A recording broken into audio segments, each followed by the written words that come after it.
Bonsoir à tous, bonjour, bonne année, puisque c'est le premier débrief de l'année. Et pour le premier débrief de l'année, l'Olympique Lyonnais n'a pas gagné le foot ce soir sur la pelouse du stade Océane. Défaite 3-1, bien tassée. Bien tassée. J'espère que vous allez bien quand même. Moi, ça va pas super. Si, ça va, en vrai. J'aurais préféré vous retrouver avec une victoire. Ça aurait pu être le cas après le match contre Pontarlier. Malheureusement, j'étais pas en état de le faire. Là, ça va un petit peu mieux. Puis bah ça va un petit peu moins bien du coup puisque l'Olympique Lyonnais vient de se faire tarter salement sur la pelouse du Havre. On va débriefer ça ensemble pour ce premier débrief de l'année 2024. Merci à ceux qui me suivent sur YouTube, qui prennent leur temps pour lâcher des pouces, mettre n'importe quoi en commentaire, s'abonner à la chaîne, mettre la cloche, etc. etc. Merci beaucoup. Vous avez été plus de 15 000, je crois, à voir la dernière vidéo sur le Mercato. Donc ça fait très plaisir. On va parler ensemble de ce match. Où il y a beaucoup de choses à dire, on va pas se mentir, beaucoup de choses à dire sur ce match contre le Havre, qui avait débuté de la pire des façons et qui s'est terminé de la pire des façons. Match qui s'est terminé à 9 contre 11 du côté de l'Olympique Lyonnais, qui a réussi l'exploit monumental de terminer à 9 contre 11 en ayant commis 4 fautes, et c'est presque logique au final. Donc on va discuter de tout ça, on va parler de l'arbitrage, on va parler d'Anthony Lopez, on va parler des cartons rouges, on va parler de cet effectif, on va parler de ce fol espoir peut-être de remonter au classement qui laisse place à la réalité qui est que l'Olympique Lyonnais joue bel et bien le maintien. Voilà. Tout ce qu'on a à dire sur ce match. L'Olympique Lyonnais est toujours 15e, à la faveur d'une concurrence pour le maintien quand même assez faible, on aura le temps d'en parler. C'est moi, le chat est tout petit. Le chat est effectivement beaucoup trop petit, je ne sais pas comment ça se fait. Je vais essayer de corriger ça incessamment sous peu. Voilà, normalement ça devrait être bon là. Voilà, c'est mieux le chat. On est 16e, pardon, 16e, excusez-moi, on est 16e. 16e la différence de but. Les prochaines échéances de l'OL, ce sera le match contre Rennes. Rennes qui s'est imposé contre Nice. Cette saison-là, il fallait pas se leurrer quand même. Rappelez-vous, on avait dit juste avant la trêve que ok, l'Olympique Lyonnais restait sur 3 victoires d'affilée, 4 avec la victoire en Coupe de France, mais que le contenu n'était pas fifou non plus. C'est mieux, mais c'est pas fou non plus. Donc il va falloir être un peu prudent et se rendre à l'évidence, l'Olympique Lyonnais joue le maintien cette saison et va probablement le jouer jusqu'à assez tard dans la saison, et que tant que l'OL n'aura pas 6, 7, 8, 9 points d'avance sur la zone rouge, moi je resterai inquiet, parce qu'il y a de quoi être inquiet quand on voit la prestation de ce soir. Alors oui, on va commencer, en vrai Lorient et Clermont sont loin. Ouais, mais c'est la 16e place, la 16e place c'est un barrage les gars. Vous voulez pas avoir un barrage, vous êtes fous. Voilà. On va reparler de tout ça ensemble. J'ai beaucoup de choses sur mon petit carnet, beaucoup de choses dont il faut qu'on parle. On va refaire les choses dans l'ordre. L'Olympique Lyonnais s'est présenté au stade Océane en 4-2-3-1. Ce qui était un petit peu surprenant puisque Pierre Sage avait plus ou moins instauré un système à 5 qui fonctionnait plutôt pas mal. Et là, un défenseur de moins, un milieu de plus, et ça n'a pas fonctionné. Ouverture du score de Gauthier Lloris sur corner.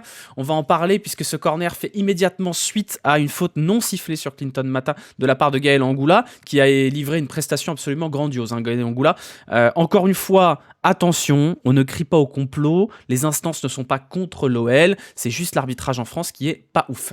Merci à tous ceux qui s'abonnent, je peux pas tous vous citer, merci Ivano, merci Widounet, merci à vous tous, merci Moustache Cosmique, Yonkou pour ses 27 mois, merci beaucoup à tous. Deuxième but signé Sabi à la 50e minute. Réduction du score dans la foulée d'Alexandre Lacazette, puis un but de Christopher Opéry sur une nouvelle frappe de loin d'un latéral gauche qui n'avait jamais marqué en Ligue 1 décidément, et un Anthony Lopez qui se fait lober sur sa ligne. C'est quand même une performance à souligner. On va en parler pas mal de la prestation d'Anthony Lopez, parce qu'avec l'arrivée de Lucas Perry, des questions se posent sur qui est digne de garder les cages de l'Olympique Lyonnais ce soir. À noter également la double expulsion, une expulsion de Jacob Ryan pour une semelle sur le tibia de je sais plus quel joueur, je crois que c'est Keshta. Rouge, somme toute logique en vrai. J'aurais pas été scandalisé du rouge de Jacob Ryan s'il y avait eu rouge pour la faute sur Mata, ou au moins penalty plus jaune. Disons qu'il y a des gestes qui sont plus facilement revus que d'autres quand on s'appelle Gaël Angoula, et expulsion de Douye Kaletatsar qui pour le coup ne souffre aucune contestation. Une très belle faute de Douye Kaletatsar, un tacle par derrière à 70 mètres de ses buts. Franchement bravo Douye Kaletatsar, vous savez quoi, on va l'applaudir. Voilà, bravo Douye Kaletatsar. L'OL qui sera donc qui accueillera donc Rennes avec ses 2 défenseurs centraux titulaires suspendus. C'est pas mal, bravo. Hein. Au moins, on pourra voir Adrielson plus tôt. Voilà. Pour le résumé de cette rencontre, une rencontre, j'ai des stats là, j'ai des stats à vous montrer. Juste pour vous montrer, vous allez voir la frustration. Alors, une frustration toute relative, hein, puisqu'il va falloir être honnête, et on va le dire avant toute chose, l'OL a été nul ce soir. Hein. L'OL a été très très nul. On va faire individuellement ce qui n'est pas allé. Tactiquement, c'est pas allé. Individuellement, les joueurs ont été en dessous. Cela étant dit, on peut quand même remarquer que l'OL prend 3 buts sur 0,97 expected goals. À un moment donné, il va falloir se poser des questions. Il y a des buts qui sont évitables dans cette équipe. Le premier but, il est évitable, c'est parce que le marquage est pas bon. Le deuxième but, il est évitable également. On en parlera de cette très très belle saucisse de Saël Koumbedi. Et alors le troisième but, les amis, je sais pas s'il y a beaucoup de gardiens en France qui le prennent. Mais bon, bref, voilà. 0,97 expected goals, un arbitrage défavorable à l'OL. À un moment donné, si on veut pas se faire douiller, il faut aussi faire le nécessaire. 9 tirs, 2 cadrés. On notera quand même 4 fautes. Voilà, bravo l'Olympique Lyonnais qui a gagné les fautes. C'est à peu près tout ce qu'il y a à garder pour ce soir.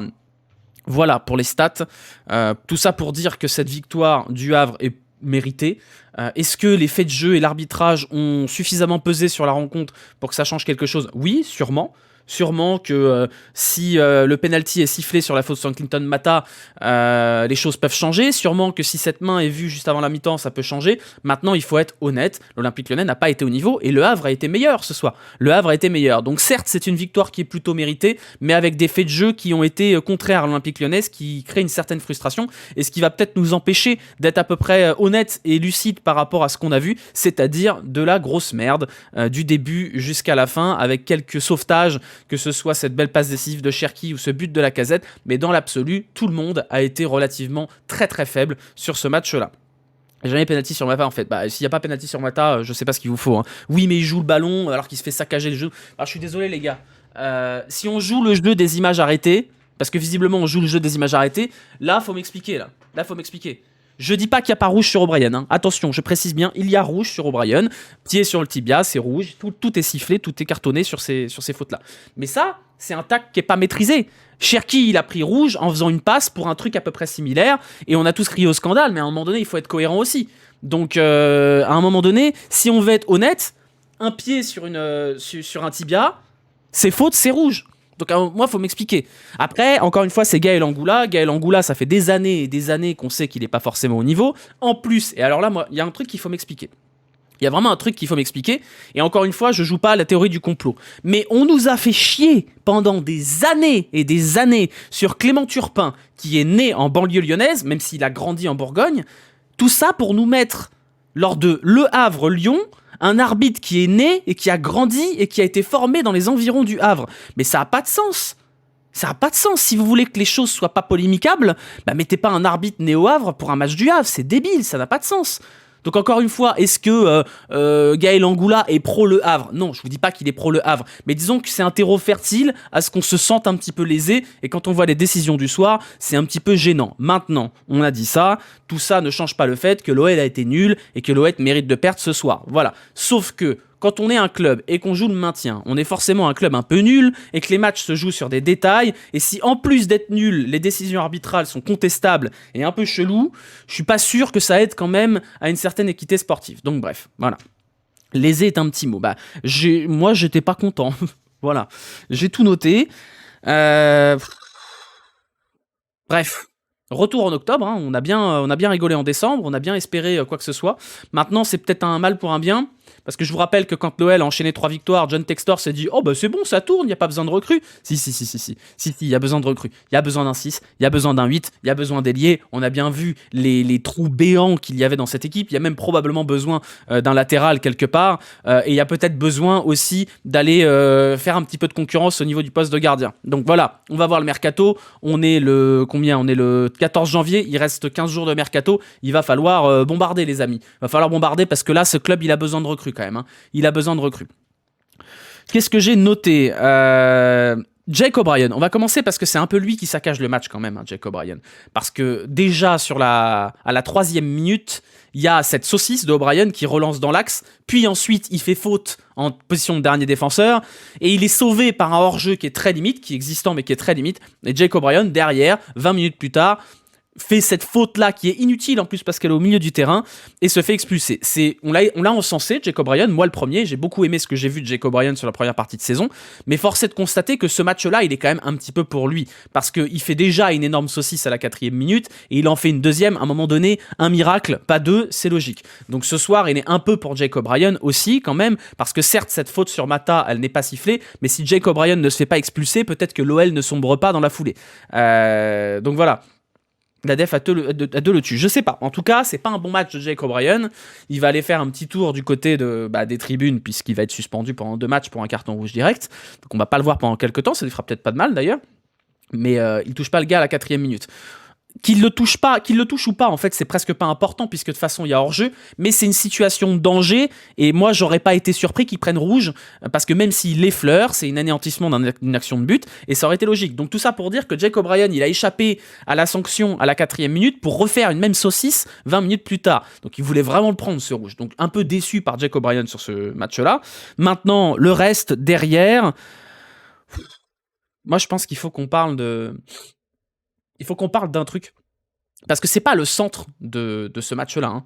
Mais Diego Moreira, faut replacer le contexte. Diego Moreira, c'est un joueur qui est en prêt pour 1 an, sans option d'achat. On nous dit qu'il y en a une, mais avec un accord oral.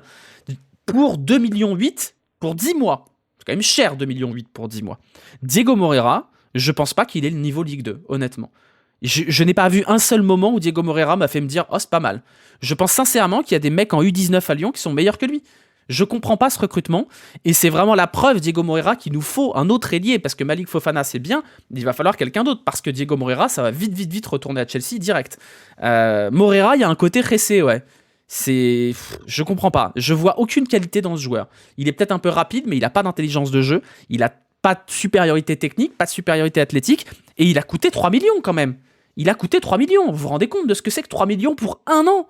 C'est énorme pour un joueur qui est un U19. Alors, on se doute bien que l'arrivée de Diego Moreira, c'est probablement un micmac dans le transfert de Barcola avec Jorge Mendes. Hop là, appel contre appel, et hop là, je te fais cracher 3 millions pour une pastèque.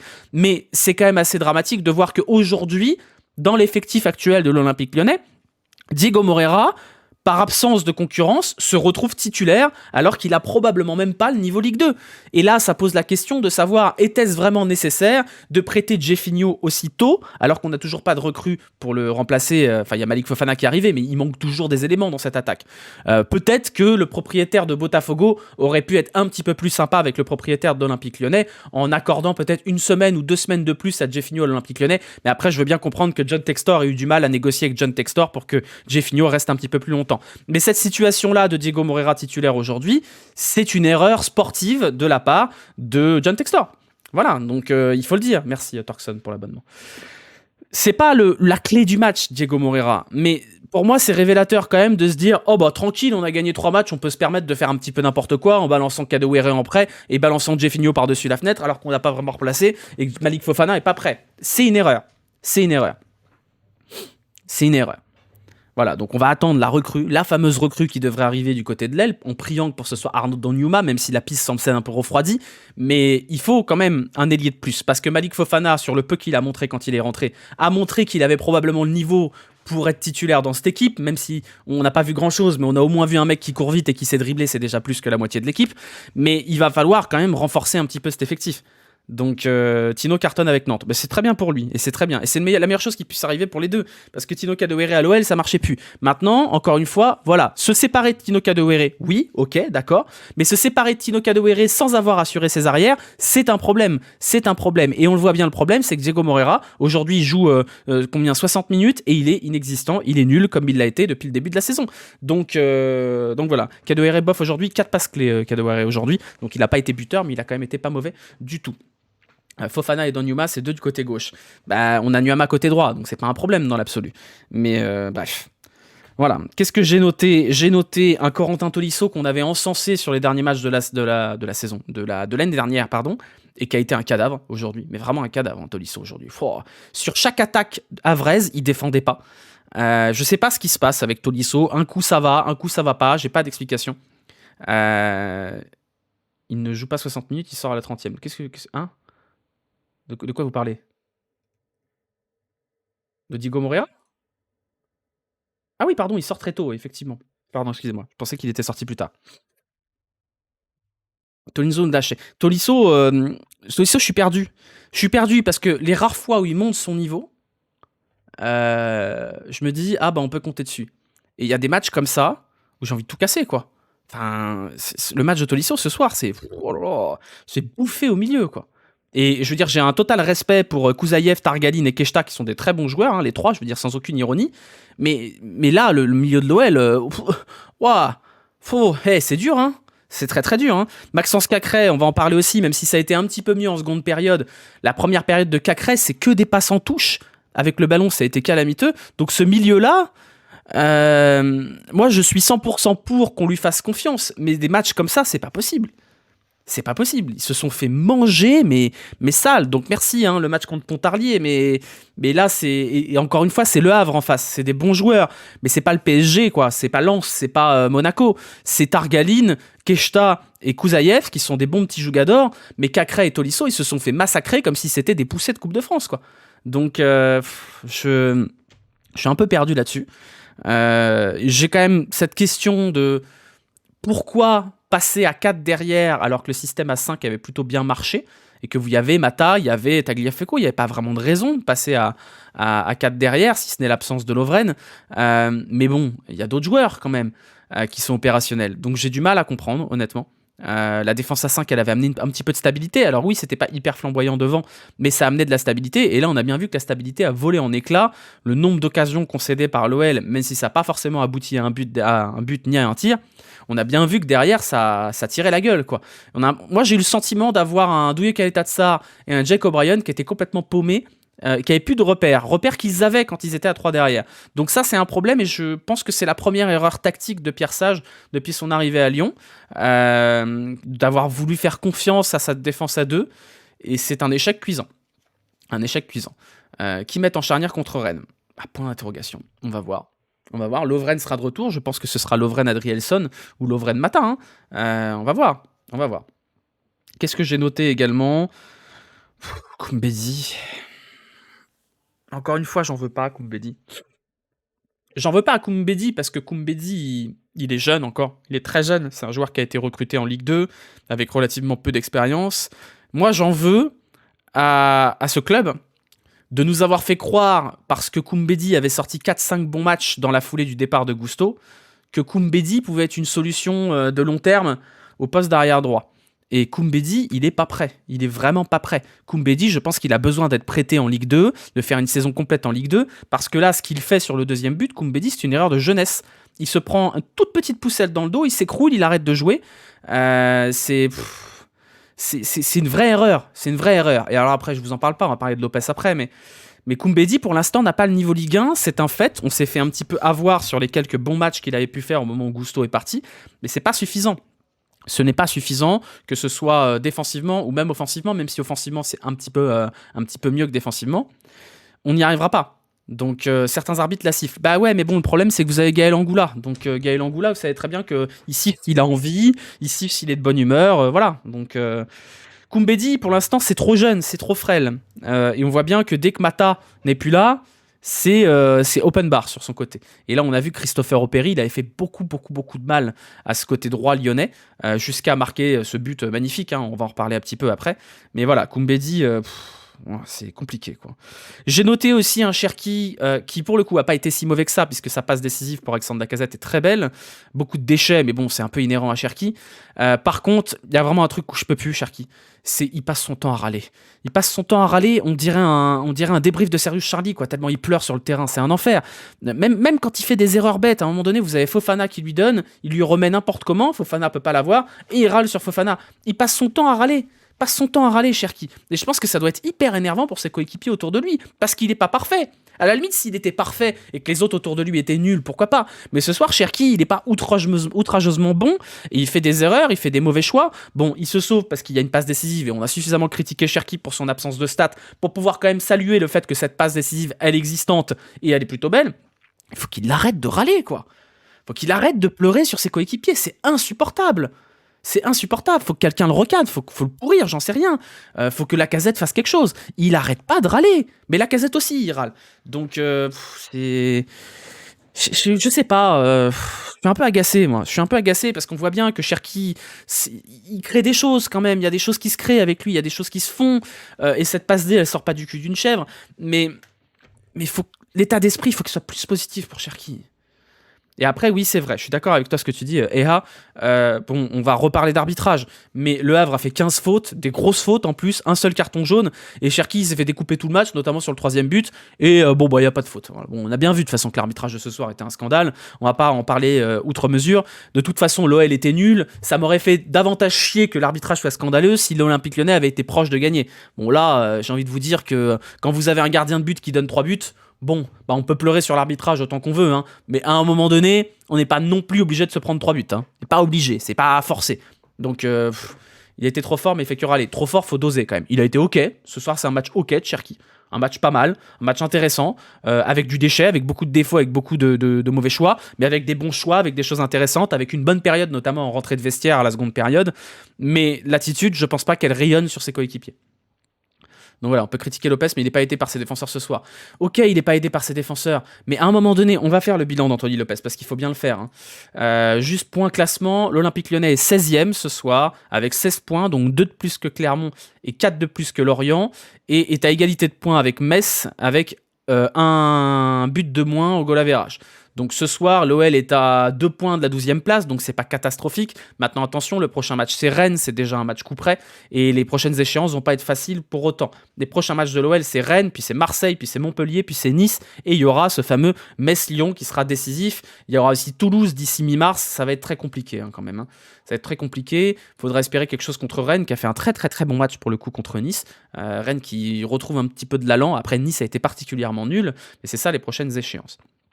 Voilà. Le sujet du soir. Anthony Lopez. On en a déjà parlé, hein. On en a parlé dans le dernier épisode de Alazub, que je vous mettrai en description si vous voulez le revoir, l'émission de Zach Nani avec Hugo Guillemet et Yanis et moi-même.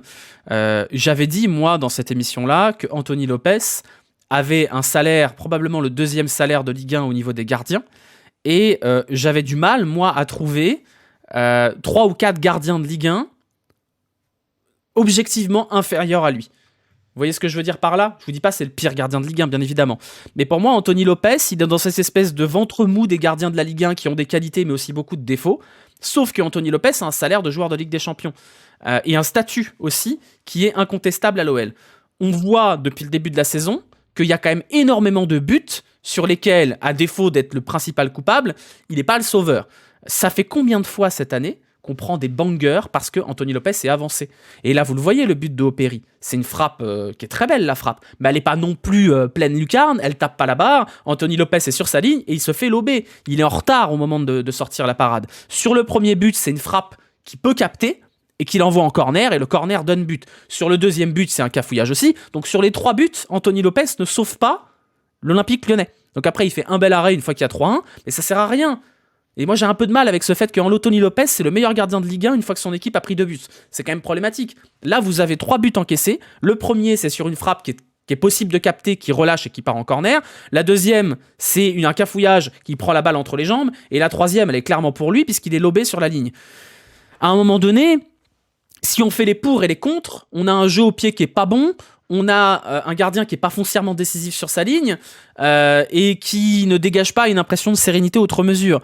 Qu'est-ce qu'il va falloir pour que peut-être on accepte une certaine forme de concurrence ? Parce qu'on nous a dit, avec les rumeurs dans la presse, que Lucas Perry serait numéro 2 au moins jusqu'à l'intersaison. C'est peut-être pas si judicieux que ça. Donc voilà, c'est le 3e, il peut rien faire. Revois le 3e, regarde le timing de son plongeon et regarde la hauteur avec laquelle la balle arrive dans le but. Elle n'est pas sous la barre, hein, la 3e frappe. le troisième but. La frappe est pas sous la barre. Je pense qu'il y a beaucoup de gardiens en Ligue 1 qui l'ont, la troisième. Alors, elle est pas facile à avoir. Hein. Je vous dis pas qu'elle est facile à arrêter. Mais c'est pas une frappe imparable. C'est pas une frappe imparable. Donc malheureusement, Anthony Lopez a un statut, puis en plus il est particulièrement apprécié des virages. Vous avez bien vu ce qui s'était passé avec Tataru Sanu quand il est arrivé, où il avait été sifflé pour son premier match. Je pense que c'est un problème aujourd'hui. Je pense que l'absence de côté décisif d'Anthony Lopez sur la plupart des matchs, parce qu'il y en a où il tient la baraque, hein, il y en a où il fait plus que le taf, c'est un problème. Cette année, je pense qu'Anthony Lopez coûte plus de points qu'il n'en rapporte. Et comparé avec les autres gardiens, regardez la performance de Arthur Desmas aujourd'hui, voilà. Problème quand même. Problème. Donc je pense que c'est un vrai souci et c'est un vrai sujet quand même à aborder. Qu'est-ce que j'ai noté ensuite Fofana, quand même noter les entrants, parler des entrants. Alors je voudrais aussi qu'on parle de Ainsley Maitland-Niles parce que je ne l'ai pas vu. Est-ce que vous avez vu Maitland-Niles jouer?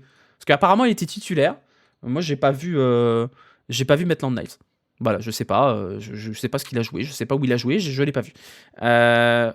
Voilà, si on va tirer un peu de positif de ce match, on va tirer 2 éléments positifs de ce match. La première, c'est que on a quand même senti un Olympique Lyonnais qui a pas baissé les bras. C'est-à-dire qu'à 2-0, il y a eu quand même un sentiment de révolte, et à 2-1, on a presque espéré un 2-2 à un moment donné. Puis il y a eu ce troisième but qui a un peu tué les espoirs, mais il y a quand même un sentiment positif de se dire que cette équipe, elle a quand même un petit peu plus de mental que l'équipe précédente sous Fabio Grosso. Et le deuxième truc positif, c'est l'entrée de Fofana, où on a vu un garçon un peu virevoltant. Moi, il m'a fait vraiment la même impression que Nuama, c'est-à-dire beaucoup de vitesse, beaucoup de technique. On va voir s'il réussit à s'intégrer dans un collectif qui est quand même très très défaillant, mais j'ai bon espoir que Malik Fofana soit quand même un bon apport, et j'espère qu'on le verra titulaire très vite. Voilà. Sage qui attend la 70e pour faire des changements. Je pense que c'est le premier match raté de Pierre Sage. Effectivement, et on va le voir quand on fera les notes, vous allez me donner la note que vous mettez à Pierre Sage, mais je pense que le choix initial de mettre un 4-2-3-1 n'était pas le bon. Je pense que les changements sont tardifs, et que peut-être que le choix des hommes non plus n'était pas forcément judicieux. Alors il n'est pas aidé par un effectif qui est quand même un petit peu vidé de toute sa substance, avec les départs à la canne, avec les suspendus, etc. Mais on est vraiment sur le premier match raté de la part de Pierre Sage. Oui, il y a l'OM, mais je compte pas l'OM parce que l'OM, il venait d'arriver. Il y avait eu la défaite contre Lens. Je mets pas le match de l'OM sur le dos de Pierre Sage. Mais depuis que ça tourne, là, on est vraiment sur un match où il y a eu des erreurs tactiques et des erreurs peut-être de changement. Après, il n'est pas aidé. Le match est à 10 contre 11. Le banc est calamiteux. On va pas le jeter par la fenêtre tout de suite, même pas du tout. Mais là, c'est un match raté, ouais. C'est un match raté dont on tirera malheureusement pas grand-chose. Pas grand-chose. Voilà. Est-ce qu'il y a d'autres sujets qu'on n'a pas abordés avant de passer aux notes? 11 contre 11, on était vraiment mauvais. Ouais, non mais 11 contre 11, c'était... jusqu'à la 30e minute, il n'y a rien à sauver. Il n'y a rien à sauver jusqu'à la 30e minute. Donc c'est un match raté de l'OL. Arbitrage ou pas, c'est un match raté. Et l'arbitrage, peut-être qu'avec un arbitrage moins calamiteux, l'OL peut s'en sortir avec un match nul, voire une victoire à l'arrache, mais c'est pas un bon match de l'OL, et c'était pas un bon match avant même ce carton rouge. Voilà. Tagliafico toujours plus neutre. Ça me dérange pas que Tagliafico soit neutre. Il est pas aidé aussi, Tagliafico. Il est vraiment pas aidé par l'animation autour de lui. Maintenant, un latéral neutre, ça me dérange pas plus que ça, surtout dans une défense à 4. Quand il n'a pas la touche centre sur sa manette. Non, mais Tagliafico, c'est un peu un latéral intérieur. C'est vrai que c'est pas un latéral de projection. On sait que c'est un problème, mais c'est quoi les solutions? Tagliafico, c'est pas le problème de cette équipe. Il fait le taf, c'est pas ouf. Mais il y a tellement de problèmes dans cette équipe que Tagliafico, moi j'ai envie de lui foutre la paix. Voilà. Ce qui me dérange, c'est que si on a un arbitrage normal, c'est match nul ou victoire de Lyon. C'est pas vrai. C'est pas vrai. C'est pas vrai. T'as 30 minutes où tu te fais bouffer. Donc après, oui, t'as des décisions arbitrales de merde, mais match nul ou victoire, peut-être, mais à l'arrache. Voilà, donc on peut parler d'arbitrage toute la soirée, si vous voulez, on fait 1 heure de débrief sur l'arbitrage, à dire que Gaël Angoula est pas un bon arbitre, mais je suis pas sûr que ça fasse avancer les choses, et je pense pas que ça changera le fait que les joueurs ont pas été bons. Voilà, il n'y a pas 2 poteaux, 4 mains non sifflées, un saccage dans la surface, et voilà, après... Voilà, moi je suis scandalisé par l'arbitrage, mais c'est pas la première fois. Et allez voir les supporters canets, ils vous en diront des nouvelles de Gaël Angoula. C'est pas la première fois cette année que l'OL arbitrait absolument n'importe comment. Je ne pense pas qu'il y ait une théorie du complot anti-OL. Je pense qu'il y a plusieurs choses. C'est que 1, l'arbitrage en France est pas bon de manière générale, et de 2, les joueurs et le staff sont relativement passifs. À un moment donné, il faut gueuler, quoi. Il faut gueuler quand il y a des décisions qui sont contestables. C'est un jeu, la pression sur l'arbitre, c'est un jeu. Je dis pas qu'il faut insulter l'arbitre ou lui taper dessus, hein, bien évidemment, on n'est pas débile. Mais vous avez des joueurs qui se laissent être lésés et qui réagissent jamais. Donc voilà, je pense qu'à un moment donné, il faut aussi qu'il y ait des prises de position pour dire c'est pas normal que le tacle sur Clinton Mata ne soit pas revu à la VAR, c'est pas normal que la main dans la surface avant la mi-temps ne soit pas revue à la VAR, et même si c'est pas sifflé, au moins par principe qu'on aille revoir ces actions-là à la VAR parce qu'elles sont litigieuses et elles peuvent changer le cours du match. Et encore une fois, le carton rouge d'O'Brien, aucun problème. Il y a eu plein de trucs qui ont été sifflés pareil et c'est souvent rouge, et bah c'est rouge, il y a pas de souci. Et le carton rouge de Douye Kaitatsar, aucun problème, tac de débile par derrière, rouge. Mais il y a un sentiment de pourquoi on va pas regarder. Voilà. Je crois que la main a été revue. Non, mais la main, elle a été revue, puis ils ont dit oui. La situation, elle est suffisamment litigieuse pour que quand même on y passe un peu plus de temps. D'ailleurs, on revoit jamais au ralenti ces actions-là. Hein. On a eu un ralenti sur la main, il n'y a pas de souci. On a eu un ralenti sur la faute que subit Cherki sur le 3e but. Alors encore une fois, j'insiste, c'est pas l'arbitrage qui fait perdre l'OL ce soir, c'est la nullité de l'OL, mais ça fait chier. Ça fait chier. Voilà, c'est tout, ça fait chier. 15 fautes, un jaune d'un côté, 4 fautes de l'autre côté, 2 rouges. Bon bah les 2 rouges pour le coup sont assez incontestables. Voilà. Voilà. Bref. On a fait le tour. On passe aux notes. On va passer aux notes. Allez, on passe aux notes. Alors, tac, alors, le terrain. Premier terrain de l'année. Soyez indulgents. Voilà, je vais essayer de dessiner correctement. Hop. On va essayer de le faire dans l'autre sens. Pour voir si je fais un truc plus carré ou pas. Eh bah non, toujours pas. Hein. Toujours pas. Non, mais oh là là. Et je suis fatigué, les enfants. Hein. Je suis très fatigué, là. Hop, on va le faire à l'arrache le terrain parce que de toute façon il était dégueulasse le terrain, la pelouse était horrible. Mais qui sommes-nous pour juger puisque à l'Olympique Lyonnais c'est encore pire.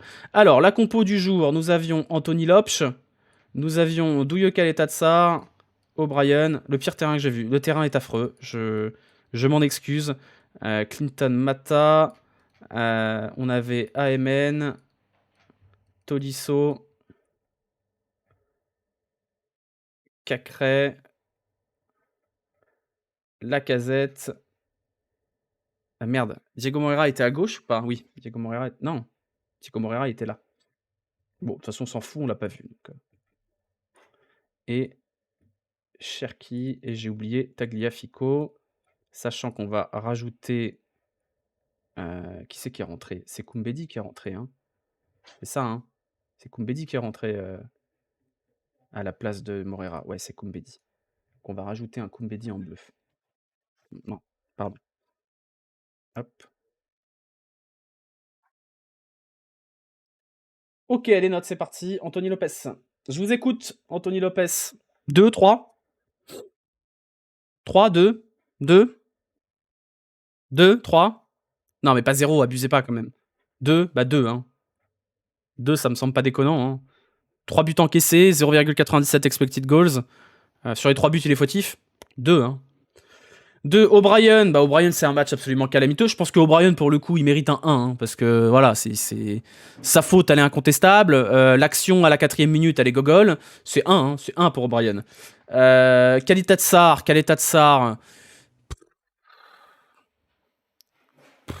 Gros, tu sais quoi? 2 aussi. Hein. Voilà, 2. Mata, pour le coup, Mata a pas été scandaleux, j'ai trouvé. Plutôt honnête. Pas bon, mais plutôt honnête. Mata. On est quoi sur un 4 pour Mata? 5? 5 pour Mata? Ah, quand même, c'est un match où tu t'en prends 3. Hein. C'est un match où t'en prends 3. On va mettre 4 quand même. Koumbedi, bah 2. Hein. Voilà, 2, Koumbedi. Moi, j'ai de la peine pour Koumbedi, vraiment. De la peine pour Koumbedi. Allez, on va être gentil avec Mata. On va mettre 4,5. Voilà, parce que on est gentil. Voilà, pour son retour défensif, c'est bien. Tagliafico, très neutre. Pas bon, pas mauvais non plus. Je sais pas, on met 4 à Tagliafico? 3? 4? 3,5, ouais, 3,5. Allez, 3,5 pour Tagliafico. Tolisso, match de cadavre, entre 2 et 3, je pense. Oh, ouais, c'est dur, elles sont dures les notes là. Hein. 3, ouais, 3. Cacré, je pense que c'est un 3 aussi. Maitland Niles, on met combien Maitland Niles? Je vous jure que j'ai pas vu Maitland Niles. Vous m'auriez dit, non, mais en fait, Maitland Niles, il était pas titulaire, on a joué à 10 toute la rencontre dès le début. Je sais pas ce qu'a fait Maitland Niles dans ce match. Vraiment. Je ne sais pas. Je vous jure que je l'ai pas vu. Pour moi, c'est un point d'interrogation, Maitland Niles. Voilà, je vous jure que je peux pas juger le match de Maitland Niles. Je mets un point d'interrogation. Diego Moreira, match absolument calamiteux. Alors je vais la regarder, tiens. Je vais la regarder parce que je suis allé regarder après 30 minutes, il avait 9 ballons perdus. Du coup, on a dû en rester là. Pour les stats de Diego Moreira ce soir. 20 ballons touchés, 9 ballons perdus, 62% de passes réussies. 2. Voilà. Cherki, bah pour le coup, c'est pas un mauvais match de Cherki. C'est un match un peu frustrant, mais c'est un match avec une passe D et plutôt intéressant. Je pense qu'il faut être honnête et que Cherki ce soir mérite une note plutôt honnête. Il est décisif. Ouais, c'est 5. C'est probablement le moins mauvais ce soir. Même 5,5 peut-être. 5, 5,5. 5... Non, en vrai, on va pas pousser 5 quand même. 5 et Lacazette. Alors Lacazette, vous en avez pensé quoi, tiens? Parce qu'il y a cette action où il part tout seul au but puis il se fait rattraper. Il y a le but quand même. Je suis un peu frustré par le match de Lacazette. Je suis un peu frustré. Il y a quand même pas grand chose à part le but. Vous voulez mettre quoi? Il est buteur quand même. 4 ou 5, 4,5, 5. On va mettre 5. On va mettre 5 parce qu'il marque. Et il nous manque du coup Pierre Sage. Et Sage, pour le coup, ça va pas être une bonne note pour notre ami Pierre Sage. On va lui mettre combien à Sage? C'est quand même un match raté pour Sage. 3, ouais 3, allez. 3. Voilà les notes de ce soir. Elles sont salées. Elles sont très salées, les notes de ce soir. Le coup franc de Lacazette est pas mal, c'est vrai. Non, Lacazette, je suis obligé de lui mettre la moyenne parce qu'il marque et il est pas mauvais dans ce match-là. On peut noter le gros nul en jaune. Ben non, on va pas noter. On note pas l'arbitre, ça sert à rien. C'est peine perdue. Allez, dernière étape, on va se faire le petit Jurinho. Si vous le voulez bien, je vais vous le mettre dans le chat. Je vous rappelle, bon, vous savez de toute façon, vous notez les 5 joueurs qui ont le plus impacté la rencontre. Voilà, ça va s'afficher incessamment sous peu. Écoutez, on va mettre Lopez déjà, on va lui mettre un -5 bien tassé. On va mettre O'Brien, on va mettre -5 également. Qu'est-ce qu'on va mettre? On va mettre la Casette, on va lui mettre un +1. +2 quand même. Caleta de Sarr, je pense qu'il mérite un -4.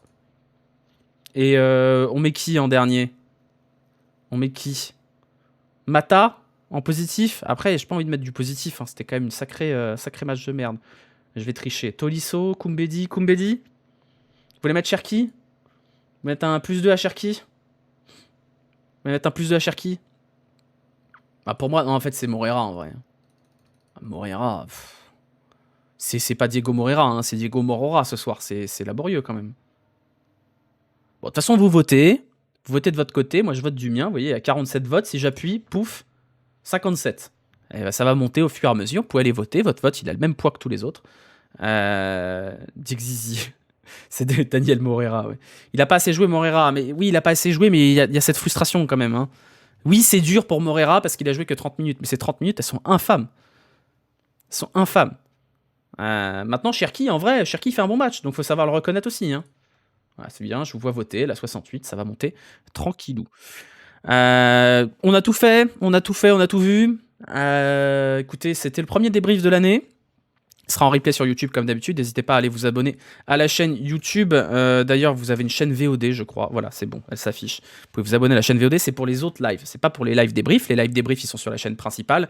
Mais les lives nocturnes, notamment, sont en replay sur la chaîne secondaire que vous avez en lien dans le chat sur Twitch et dans la description YouTube si vous êtes sur YouTube. Voilà, on se retrouvera probablement cette semaine pour un live nocturne blabla, peut-être un live mercato s'il se passe des choses, si ça se décante un petit peu sur le marché des transferts côté lyonnais. Et sinon, on se retrouvera la semaine prochaine. Le match aura lieu vendredi. Bergerac-OL, c'est vendredi. Donc il y aura un débrief de Bergerac-OL, 16e de finale de Coupe de France, en espérant que ça rassure un petit peu tout le monde et qu'on donne du temps de jeu à ceux qui en ont besoin. Et voilà. En attendant, n'oubliez pas les antidépresseurs. Petit classico. Non, classico, rien à foutre. Moi, je vais aller probablement déjà 1 manger, 2 jouer à FIFA. Voilà. Frio a critiqué l'arbitrage. Et c'est bien. C'est bien, voilà. Si tu veux raid une bonne cause, le French Scream, bah, très bien, très bonne idée, Antistar, on va faire ça. On va faire ça. Je vous souhaite à tous une bonne fin de soirée. Prenez soin de vous. Prenez soin de plein de trucs. Bon courage si vous reprenez le taf, si vous avez repris le taf. Et on se retrouvera du coup dans la semaine pour un live nocturne et vendredi soir pour le débrief de Bergerac OL. Voilà, je vous envoie en raid chez du coup chez le French. Le French Restream. Voilà, je vais vous envoyer là-bas. Et puis bonne soirée. À bientôt. Bisous. Ciao.